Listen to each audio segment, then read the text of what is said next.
Oh my goodness. I see. Never mind that. Scrap that. I see Tom from PixFi has joined us. Tom, can you hear me okay? This is ground control to Major Tom. Can you hear me? Yep. Hey, I can hear you. Right on, right on. Can you hear me? I can hear you very, brother. very well. And make sure you just mute your mic when you're not talking, because I'm getting a little feedback. But yeah, PixFi, I mean, you've been talking about it. We've had a few conversations about it. To be honest, I have like no idea what I'm allowed to talk about or not. But I know you guys sent out an announcement. It's kind of out there. I just wanted to take a couple minutes here. Really happy to have you stop by. But like a lot of people, I think, are very curious about what PixFi is doing. Can you give folks like a little idea or a breakdown of what PixFi is about, what the announcement is about, what we can expect to see from PixFi? Yeah, no, absolutely. So we've just started the soft marketing rollout, showing off what's going to be essentially the pre-sale for our INO. We've already shown the D20 dice for the Hedera theme, and we've yesterday we put out Solana. Tomorrow we'll reveal the Ethereum die, and in 2 days after that we'll reveal the Polygon die. So let me zoom back out now. PixFi is going to be an NFT marketplace aggregator. So I think people are now starting to get familiar with what aggregators are from a DeFi perspective. But just think of it this way: it's sort of your one-stop shop for NFTs on any chain. So if you go to OpenSea, you can go to OpenSea and you can click on the chain, and then basically the view that you're looking at for all of those NFTs changes, and you can basically shop for NFTs off other marketplaces. So we're doing something very similar to that, with a couple of twists that I don't want to show off exactly what those are just yet, because they're still being built. But needless to say, our expectation is that the user experience will be a lot less frictiony than what you experience on some of these earlier versions of marketplaces.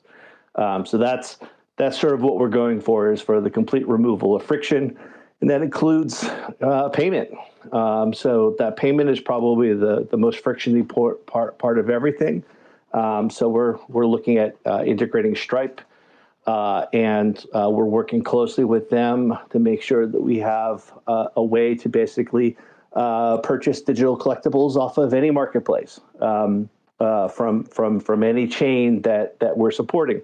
Our goal is to support about 12 chains at the beginning, and that's why we're going to have these whitelist pre-sales. We're going to have 12 dice, each one themed in all of the networks that we're focused on, and so those pre-sales will be spread out. And so our approach to this INO issue really is just to do a pre-sale that basically guarantees you a whitelist spot, that guarantees that you're going to get one of the INO NFTs, but we can also then spread that out over time. So the pre-sale is basically going to give you access to a subscription. So the way we're setting up PixFi is that on the front end, it's the aggregated marketplace.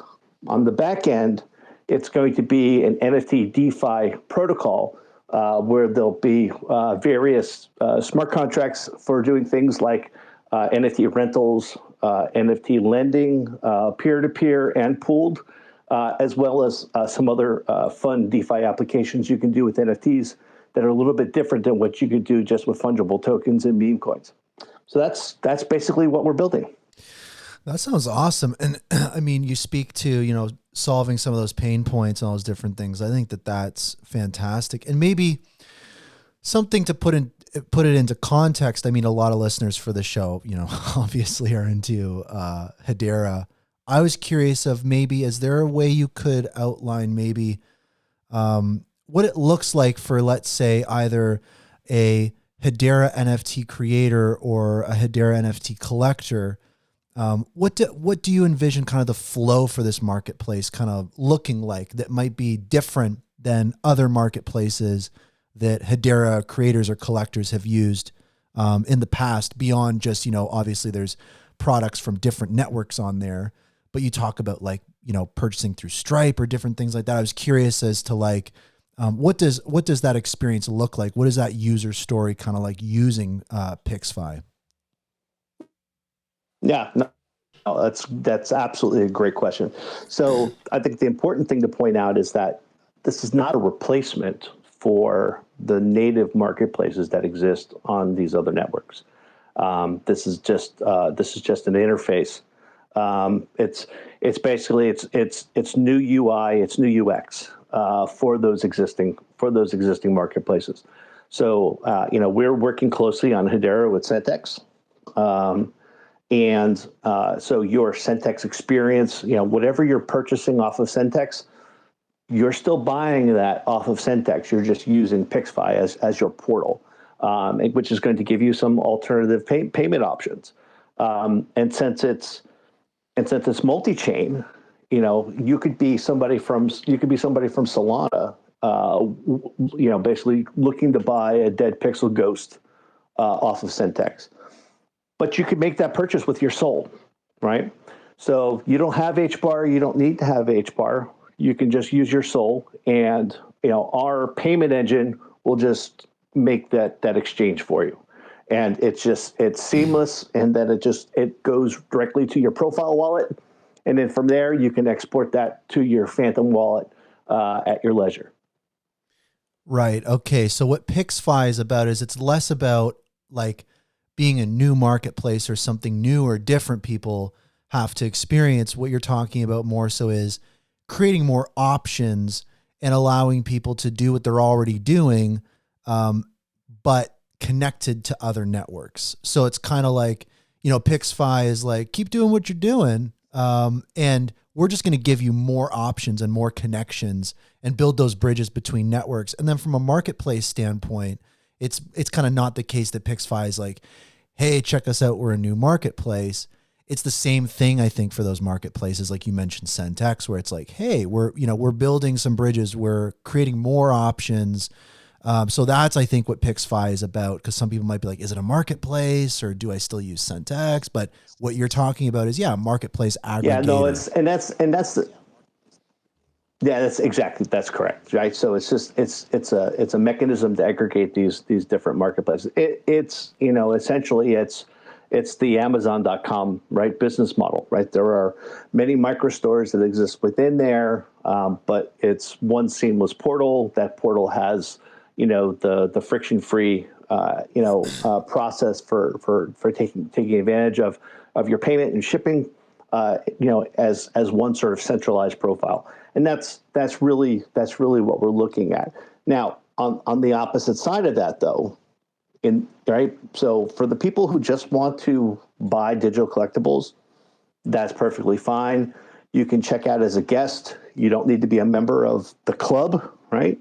But for the people that wanted to take advantage of the DeFi side of NFTs, that's why we have a subscription model, right? So it's essentially a token gated access point to basically get into an area where you can have a lot of opportunities to make profit, and you can also have a lot of opportunities to take losses. It's going to be to your risk appetite, but we felt it was important not just to throw all of those things at the general public and make that basically sit in a section behind on its own. And the access point to get to there is going to be relatively inexpensive. It's not anything. It's not going to be anything that's it's not like it's going to be as expensive as your Netflix. It's probably going to be half of that. But you'll be able to make that profit on your first trade, right? To pay off your subscription for a year. And that's why we're doing those dice as the whitelist access point. Those are actually basically just pre-ordering of your subscription, and it's discounted at roughly about 50%. So you can even resell it for profit later. If you want to buy multiple ones and you only need one, you'll be able to go back and put those, so you'll be able to put them up on Centex and resell them for a profit. And we just want to make sure that our users have that opportunity.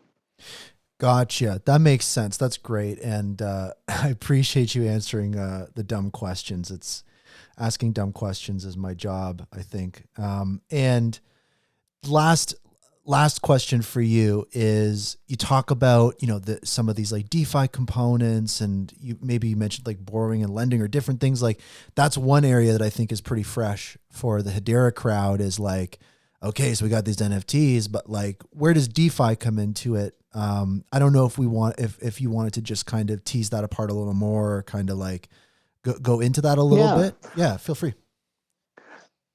Yeah. So, I'll give you an example. I have a Gen Zero Woox, and that's got a floor price of around 30,000 HBAR.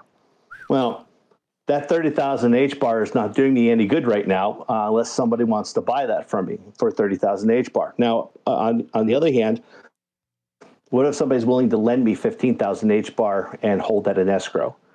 And then, right. So then now basically I have the ability to do that peer-to-peer contract with someone else. You basically, you mutually agree to the terms as part of that contract. And you have an option for the borrower to renegotiate those terms if they need an extension. And on the opposite side, what you'll have is the lender will have the opportunity to basically sell their position in that contract to somebody else if they need to exit for liquidity for some reason. So this way you have some fairness built in for both sides. And I think what that's going to do from an NFT perspective is it's going to really help contribute to floor prices not only going up, it's also going to basically backstop them, because if you have the ability to lend and borrow from some of these higher value NFTs, you're going to see a lot of interesting things happen in the space.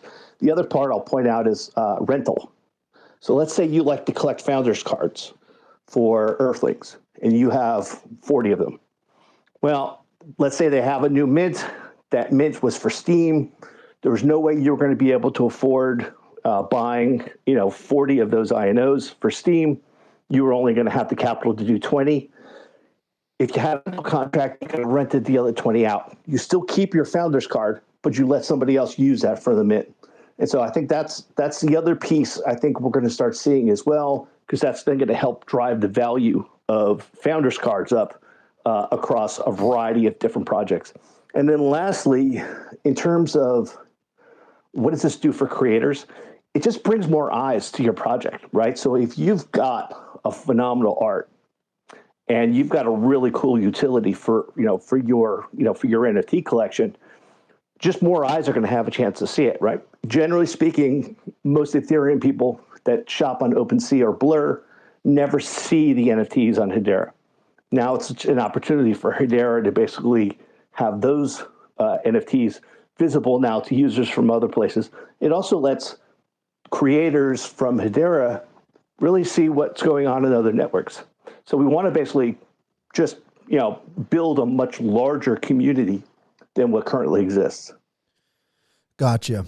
Yeah. And I get that sense from it too. You've got on your, Twitter profile, like it's about, you got the Bored Ape Yacht Club and the Utes right next to, some hangry barboons and other stuff. So that's what it's about. It's about aligning all this stuff and putting everything back to back. And to your other point too, there's so much value in NFTs. People hold so much value in NFTs, and it's like, with borrowing and lending, it's like you unlock that value, you get that value back out into the marketplace, make more liquidity. It's like, I think that those are some really exciting stuff. I'm looking forward to PixFi, man.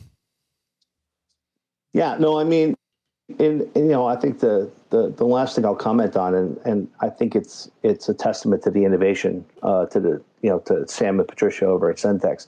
But this idea that you can create this microsite, and as long as the founding team is willing to accept sauce, as payment for their NFT collection. Now we have the opportunity to basically, essentially strip a currency right out of a collection and then change that over to a different collection. And so, if because the PixFi sales page will basically be able to interact with 12 different networks, it gives us an opportunity in the future to think about creating a new type of launch pad where people could basically launch NFT collections, not on one chain, but on multiple chains all at the same time. And then they could basically specify what currencies they want to be receiving it, right? So you could basically be a Hedera minted project. You could port your NFTs to, 10 different chains if you so choose. But then you could still specify that your payment's going to be in USDC, right? If that's what you want.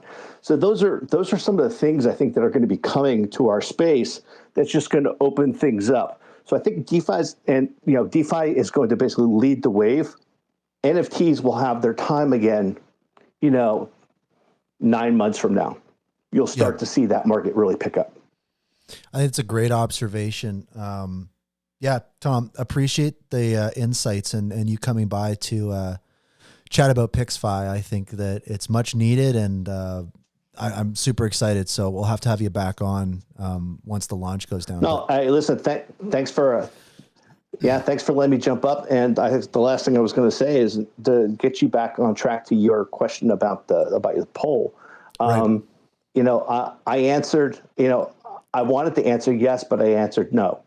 And it was, I was hoping there was a third choice, and that was we're almost ready, right? And I think we're almost ready. Yeah. I think we need another 6 months or so. So within the next 180 days, I think we'll start to see some things happening that will basically put us in a position to really be ready for the bull. And I think from a timing wise, I'm just right. Yep. Yeah, I feel that too. Awesome stuff. Tom, where should people go to learn more about PixFi? Just on X, or where should they go to dive in? Right now on X, if you could also log into to our website, pixfi.io, and you can basically just sign up for an email to basically get first in line for when we're getting the information out. But the website will start slowly getting populated with a lot more information over the next 30 days.